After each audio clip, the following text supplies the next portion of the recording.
Ah, guys, I'm sorry. I don't know what happened. So we were just sitting here talking. Man, the devil is a liar. Devil is a liar. I don't know what happened. It just stopped recording. So, man. Is it back on? Yeah, it's back on Okay. now. All right. Well, It's back on now, but I can't believe that just happened though. It's almost like I feel like we need to take it from the top because that just No, we'll just keep on. I apologize. Don't know what happened. Don't know why I just kicked off. You gotta love technology. At the same time, you can hate technology because it's gonna frustrate you. Wow, don't know what happened with that. But anyway, well, in Genesis chapter 18. And again, I apologize. Don't know what happened with the technical difficulties this week. Man, last week was the microphones. This week, it just shuts off in the middle of us talking. But we're back here again, 6:30 Thursday, making it do what it do. Do as we call it do. Trying to get a little sharper. So, man, I can't believe that just happened. But anyway, let's go ahead and get into it. We're going to get into it. We already did our 3 breaths. So if you haven't, go ahead and do your 3 breaths. Put this on pause. Do your 3 breaths. We're going to just go ahead and jump into it because we're in chapter 18 of Genesis. And like I said, last week in chapter 17, we had a situation where, Sarah and, Sarai and Abram name got changed to Abraham and Sarah. And dealt with Abraham and about Sarah having a child, and he was like, yeah, okay. He wasn't really believing that, but yeah. Now we're dealing with Sarah this week, okay? But I won't be able to take the lead on this one this week. She was explaining why, and go ahead, baby. Go ahead. We'll just get into the word. In the chapters it says, "And the Lord appeared to him by the oaks of Mamre as he sat at the door of the tent in the heat of the day." So we're talking about Abraham. So Abraham, the Lord appeared to Abraham, and there were 3 men that was standing before Abraham, and Abraham recognized that their visit was from heaven, or it was a heavenly visit. And he probably recognized it. This is just my opinion, but he probably recognized it, first of all, because he had some history with meeting God before. Right. He met God a lot, several times prior to this. So he had a sense of what it felt like to be in the presence of God. Yeah. And so he had relationship. He had relationship. So the Bible tells us all the time, be careful, when we entertain strangers, because we don't know, they could be, from God. Right. So anyway, that's what happened here. Abraham recognized that he was in the presence of God. And so he ran out to these men and to greet them and to bow to them, to bow at their feet, because, he recognized their holiness. And as a result of that, he also requested that they prepare a meal for them. And he also requested that they would give them an opportunity to wash their feet. And so here you see the first time that, I think in Genesis, that the foot washing, yes. It was just... first time, yep. Right. First time. And one thing, then. the custom, and don't we'll get right back, but a couple things I want to say real quick is when it comes to the foot washing, understand foot washing was a symbol of respect, or what's the word I'm looking for? Politeness, okay? Humility. And so to wash feet, that was really, anytime you see anything in the Bible about foot washing, knowing that was a point of humility. Okay, that's the biggest thing I want you to get out of it. Humility and showing politeness and showing respect. And the other point I want to make, along with that respect, I want to, with Abraham getting up and running to the 3 men that he saw, And I know that before this got cut off on the previous one, we was talking about, you know, how you read from one Bible to the other. It was a little bit of a difference. So in one passage, one Bible, it says it was three people, three men.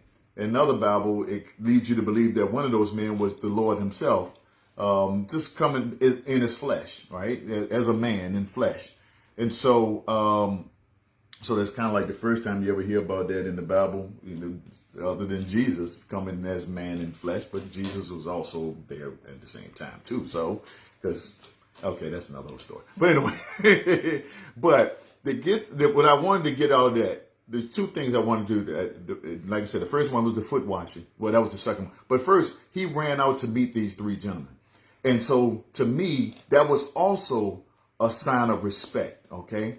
He was showing respect to those three gentlemen that were coming. So three men. So he ran out to greet them. For a man to run out and meet another man or men, there has to be some respect there, okay? Because a man is just not going to just run to another man if he don't respect him, trust him, and believe.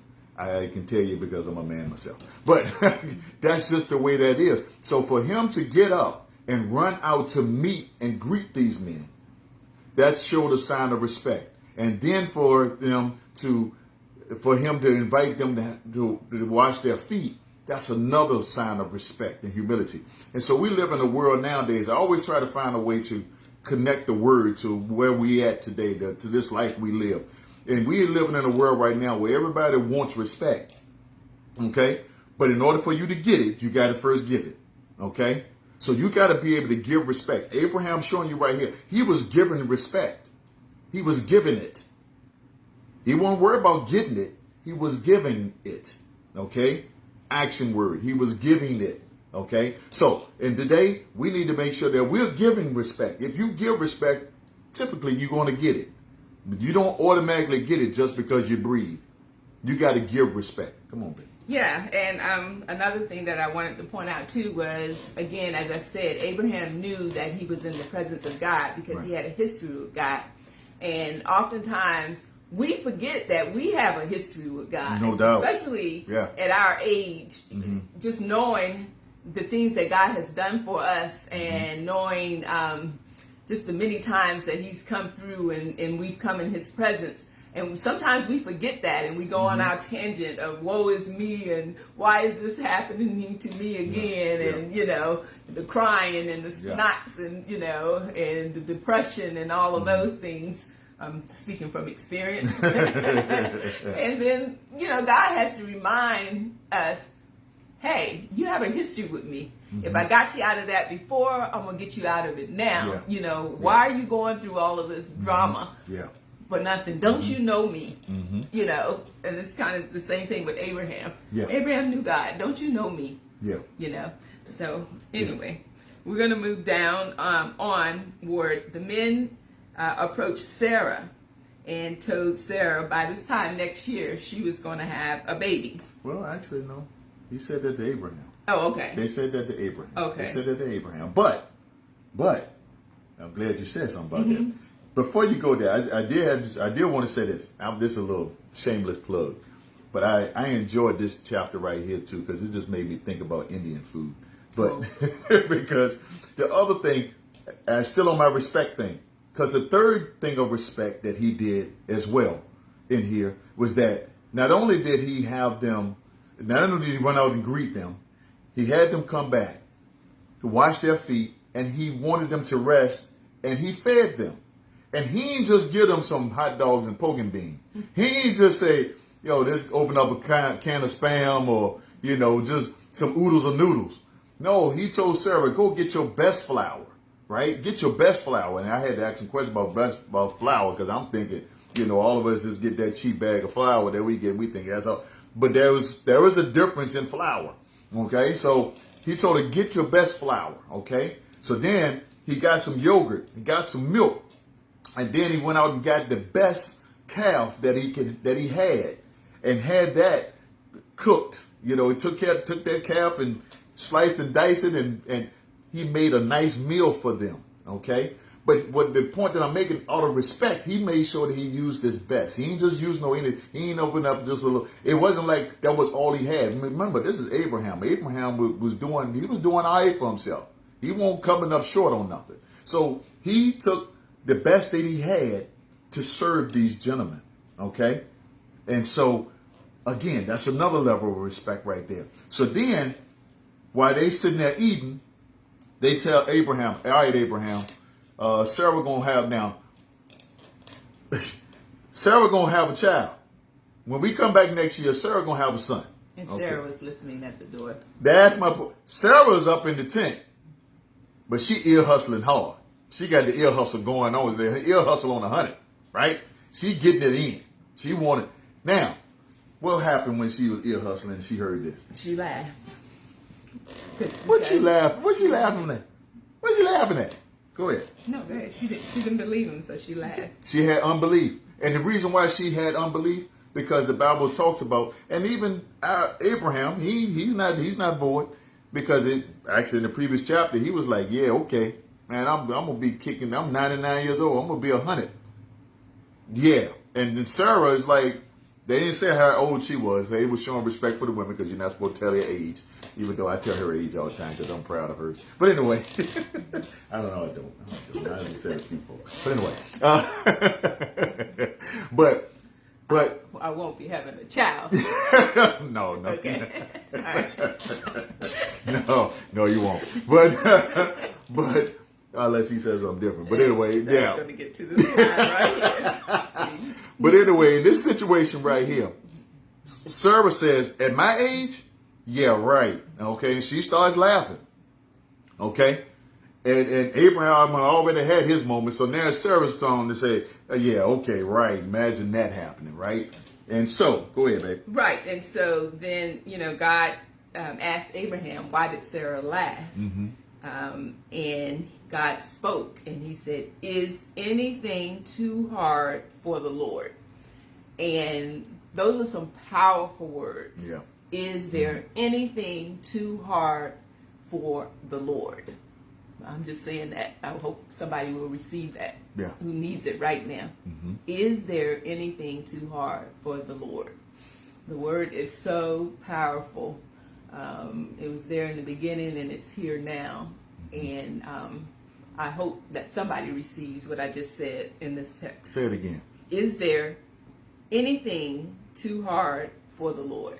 Is anything too hard for the Lord? Ask yourself that. Take your time right now. Close your eyes. Look at your situation. Is there anything too hard for God?